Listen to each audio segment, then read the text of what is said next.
Morgan requested me on Patreon to review the Martin Scorsese comedy After Hours. When a lot of people think of Scorsese, they tend to assume he mostly makes gangster movies. He's done a few gangster films, sure, but his filmography is a lot more varied than that. His 80s period is a good example of this. During that decade, he made a biblical drama, a movie about pool players, and 2 dark comedies, one of which is After Hours. Even Raging Bull, which has gangsters in it, is more of a boxing movie. After Hours nicely showcases his skill at telling all kinds of stories, as the main character, Paul, is thrust into a wild night.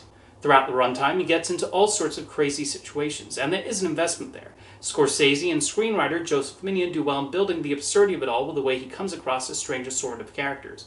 Griffin Dunne gives an excellent performance, showing Paul's confusion and desperation as he becomes trapped in the strange nighttime of New York and wants desperately to get out of it. What's particularly interesting about his character is he frequently makes the wrong decisions and is at least a little bit responsible for things getting out of control. There are people who tend to get frustrated when the main character does not make the logical or correct choice and dock points from the movie for that. But in the case of After Hours, our frustration of him making bad decisions is kind of the point. There's so many times where he just needed to do something slightly different and his night would have gone smoother, but then we would not have a movie.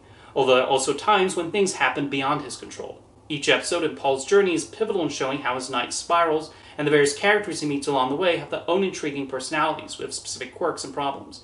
That allows Scorsese to keep things interesting, and the first time you watch the movie, there's uncertainty about what might happen.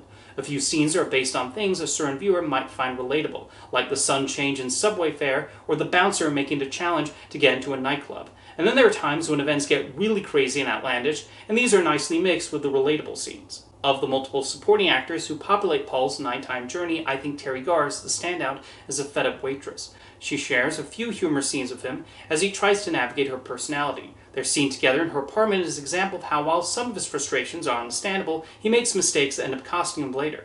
Catherine O'Hara is also great as an ice cream truck driver, and we see how they clash during a moment where Paul has truly and finally become tired of everything that has happened. Rosanna Arquette needed to bring charm to Marcy in their first scene together, as she's the entire reason he heads off on this nighttime escapade, and she does really well. There is a certain amount of sympathy for her, and it's interesting and tragic thinking about the movie's events from her point of view.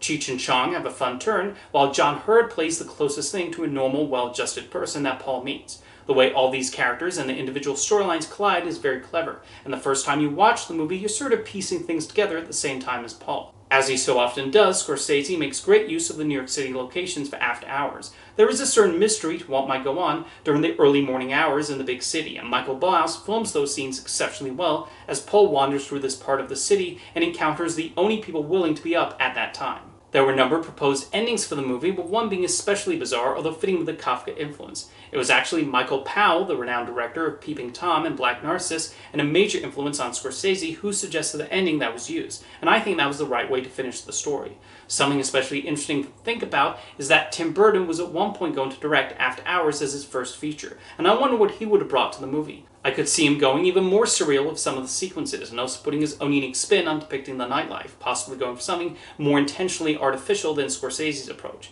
However, when Scorsese showed interest in the script and became available, Burton stepped away out of his own respect for him, although his feature directing debut still ended up being about a character who goes on an unusual trip that turns into a series of wild episodes where he meets a bizarre bunch of characters with their own temperaments and problems, and then a portion of the third act turns into a big chase.